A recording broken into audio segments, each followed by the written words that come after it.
What's up, everybody? It's Jason Cruz here once again with another episode of The Legal Submission. And as always, I invite you to subscribe to the YouTube channel, like the video, visit MMApayout.com, subscribe to the Substack if you want to know everything about the legal and business happenings in combat sports. And we take you back to the Zuffa Antitrust Lawsuit, where the plaintiffs have filed their answering brief in response to Zuffa's petition to the Ninth Circuit Court of Appeals. As we recall, Judge Richard Boulware has finally issued its order related to the Bout Clas of individuals that may now go forward with their claims against Zuffa in relation to their anti-competitive nature purported by the plaintiffs. As we know, the judge has allowed this case to go on a fast track to April, assuming that there's no appeal.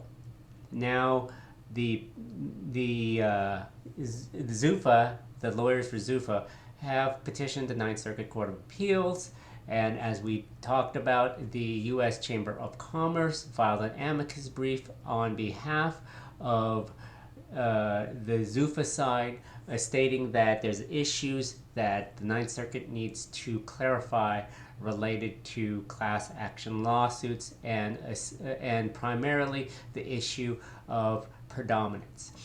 And now the answering brief filed by the plaintiffs attempts to redirect the arguments filed by Zuffa and focus on the fact that Judge Boulware was correct in his order issued last month, allowing for the Bout Clas to go ahead and continue with its claims against Zuffa. The answering brief specifically states that Dr. Singer used a regression to show that as the share of the market subject to Zuffa's anti-competitive contracts increased, Zuffa paid its fighters a declining percentage of the revenues from its events.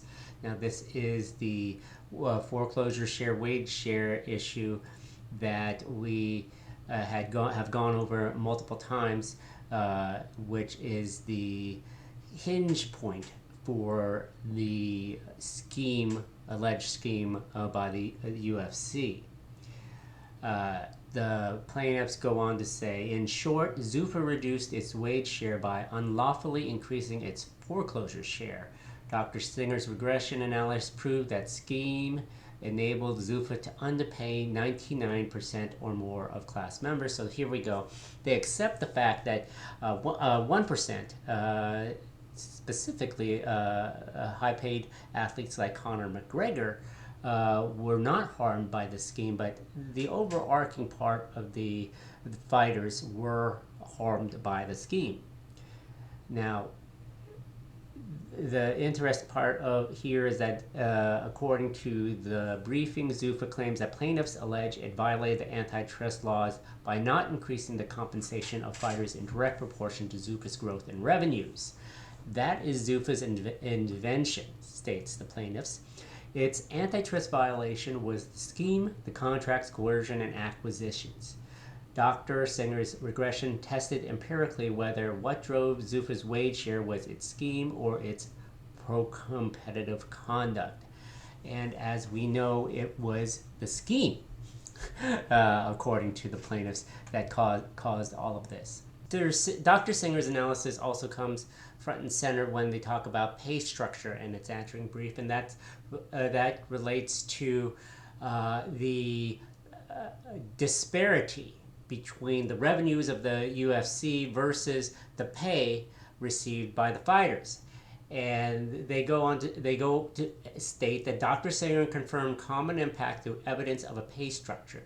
Case law requires that if prices, including payments to workers, significantly correlate to each other, then conduct that affects prices will have a class-wide impact, and they cite the tuna case. So here is something I'll talk about in a sec here, but they do cite the tuna case as it relates to the impact it has regarding pay and the correlation between that and the price and prices.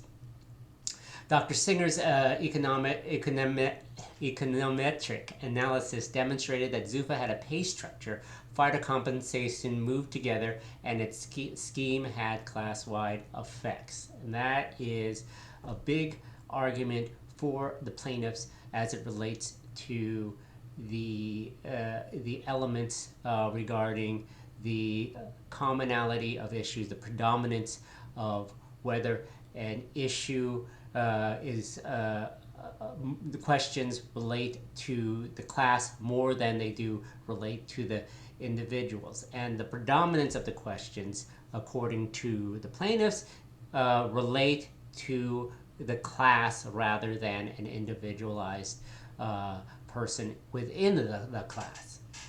So the plaintiffs do a superb job in ensuring that they go to the Olean case, the tuna case, in citing its support for Judge Boulware's class certification order. Now, getting back to the Olean case and what might be impacted by the decision by the Ninth Circuit.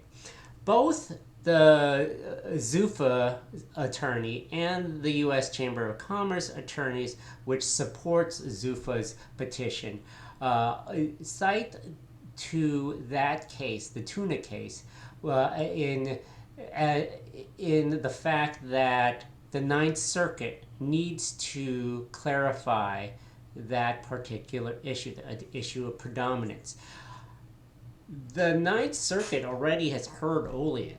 And it's a matter of whether it will affirm Olean via denial of this appeal, or take the appeal and further clarify what Olean stands for through this particular case. Now, so for legal eagles, that's the issue regarding Olean, and as the plaintiff's answering brief goes on regarding Olean, the Zuffa's opposition to class certification was premised on arguments this court rejected in Olean. Zuffa emphasized those similarities in the district court. By the time the district court issued its order, it was too late for Zuffa to pivot, although its petition tried to do so by making factual assertions at odds with the record. So the fact of the matter is that plaintiffs try to persuade the Ninth Circuit not to hear the petition, not to hear the appeal, because Olean has already been identified and has already been the issue has been clarified through Olean. So that's it for now. We're gonna probably talk about the impact this will have when the Ninth Circuit does go on and make a decision on this particular case, which we believe will happen before the end of the year. Jason Cruz for the Legal Submission, MMApayout.com. Have a great day.